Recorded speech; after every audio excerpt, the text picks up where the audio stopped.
বাংলাদেশে নারীদের জন্য ব্রেস্ট ক্যান্সার এক নীরব কিন্তু মারাত্মক চ্যালেঞ্জ হয়ে উঠেছে। প্রতি বছর দেশে নতুন করে 13,000-এরও বেশি নারী এই রোগে আক্রান্ত হচ্ছেন, আর এদের মধ্যে প্রায় 7,500 নারী মৃত্যু হচ্ছে।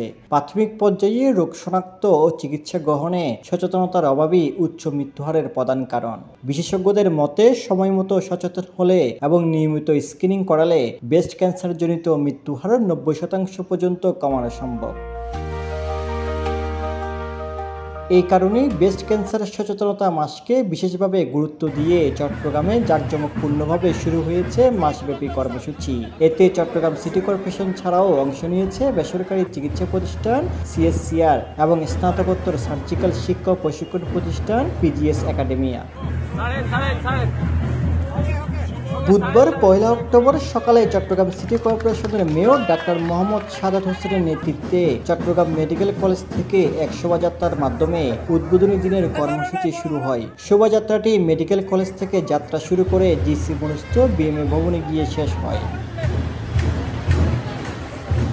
শোভাযাত্রায় অংশ নেন দৈনিক আজাদীর সম্পাদক M.A. মালেক, দৈনিক পূর্ববনের সম্পাদক ডাক্তার মোহাম্মদ রমিজউদ্দিন চৌধুরী, চট্টগ্রাম মেডিকেল কলেজের অধ্যক্ষ অধ্যাপক মোহাম্মদ জসিমউদ্দিন, উপ-অধ্যক্ষ অধ্যাপক আব্দুর রব, CSC-এর চেয়ারম্যান ডাক্তার খুরশিদ জামিল চৌধুরী, ব্যবস্থাপনা পরিচালক doctor Morshedul Karim Chowdhury, PGS একাডেমিয়ার chairman অধ্যাপক ডাক্তার খন্দকার A.K. আজাদ, দৈনিক প্রথম আলোর যুগ্ম সম্পাদক বিশ্বজিৎ চৌধুরী সহ বিশিষ্ট চিকিৎসক, শিক্ষক, সাংবাদিক ও পেশাজীবীরা।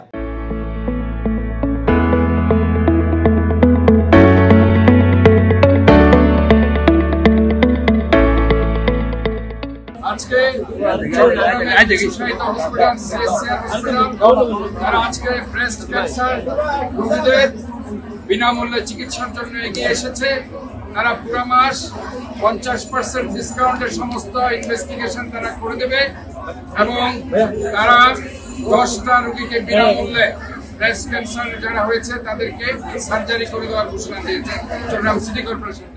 আয়োজকরা জানান, মাসব্যাপী নানা সচেতনতামূলক কার্যক্রম, সেমিনার, বিনামূল্যে স্বাস্থ্য পরীক্ষা ও প্রচারণার মাধ্যমে নারীদের মধ্যে ব্রেস্ট ক্যান্সার বিষয়ে সচেতনতা তৈরি করাই এই আয়োজনের মূল লক্ষ্য।